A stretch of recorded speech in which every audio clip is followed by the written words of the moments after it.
दरभंगा के कर्पूरी चौक पर आयशा आरवाईए इंसाफ मंच के संयुक्त बैनर तले एक दिवसीय धरना का किया गया आयोजन। सुपर स्पेशलिटी अस्पताल चालू क्यों नहीं, बंद चीनी मिल, पटसन कागज उद्योग चालू क्यों नहीं, मिथिला में सेंट्रल यूनिवर्सिटी क्यों नहीं, एम्स निर्माण में विलंब क्यों, जल्द शुरू करो, दूरस्थ शिक्षा निदेशालय बंद क्यों, डीएमसीएच की जमीन का अतिक्रमण करने वाले की सूची जारी करो क्यों नहीं, सहित कई सवालों को लेकर शनिवार को कर्पूरी चौक पर आयशा आरवाईए इंसाफ मंच के संयुक्त बैनर तले एक दिवसीय धरना का आयोजन किया गया। धरना सभा की अध्यक्षता आरवाईए राज्य सचिव संदीप कुमार चौधरी ने किया।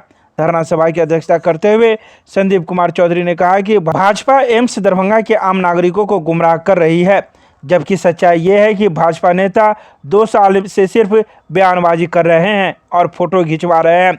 17 साल बिहार में शासन करते हुए हमेशा स्वास्थ्य विभाग अपने पास रखने वाली भाजपा डीएमसीएच में करोड़ों की लागत से बनकर तैयार सुपर स्पेशलिस्ट वार्ड को चालू नहीं करवा पाई।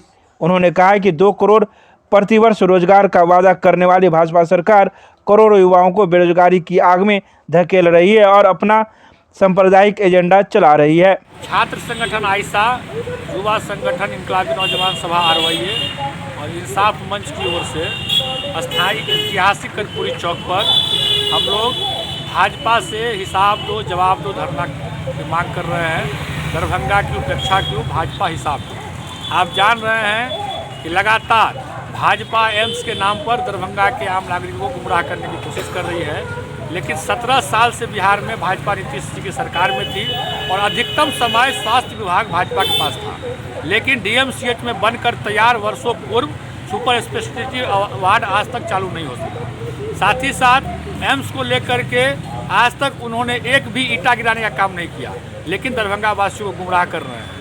दूसरी ओर आप देखिए कि विश्वविद्यालय का जो दूरस्थ शिक्षा निदेशालय है, जो केंद्र सरकार के अधीन है, यूजीसी के नोटिफिकेशन पर आज पिछले 3 सालों से बंद है। इस पर भाजपा चुप है। चीनी मिल, सूत मिल, पेपर मिल, तमाम जो मिलें हैं मिथिलांचल में वो बंद है और भाजपा दरभंगा को लगातार गुमराह करने की कोशिश कर रही है। दरभंगा में भाजपा का जो ये 2 नीति है, इसको हम पोल खोलने के लिए आज लोग धरना दे रहे हैं और भाजपा से जवाब मांग रहे हैं कि आप जवाब दीजिए कि दरभंगा की उपेक्षा क्यों, एयरपोर्ट से जाने वाली प्लेन की भाड़ा इतनी क्यों है, आज तक दूरस्थ शिक्षा निदेशालय बंद क्यों है, यूपी के हवाले बिहार के विश्वविद्यालय को क्यों आपने कर दिया है, इसका जवाब मांगने के लिए आज हम लोग का धरना है और हम धरना के माध्यम से भाजपा से जवाब दो हिसाब दो मांगते हैं।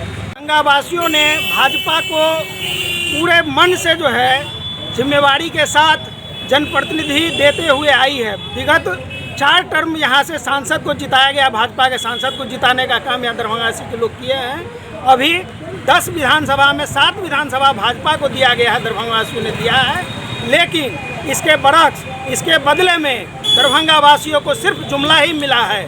आप जान लीजिए, सांसद महोदय हो या फिर यहाँ के विधायक हो भाजपा के, उन्होंने दरभंगा वासियों को हमेशा ठगा ही है। एम्स के नाम पर वो सिर्फ राजनीति कर रहे हैं, नौटंकी कर रहे हैं। दरभंगा को एम्स देने का उनका मंशा नहीं है। इससे पूरा लोग जो है जान गया है दरभंगा वासी।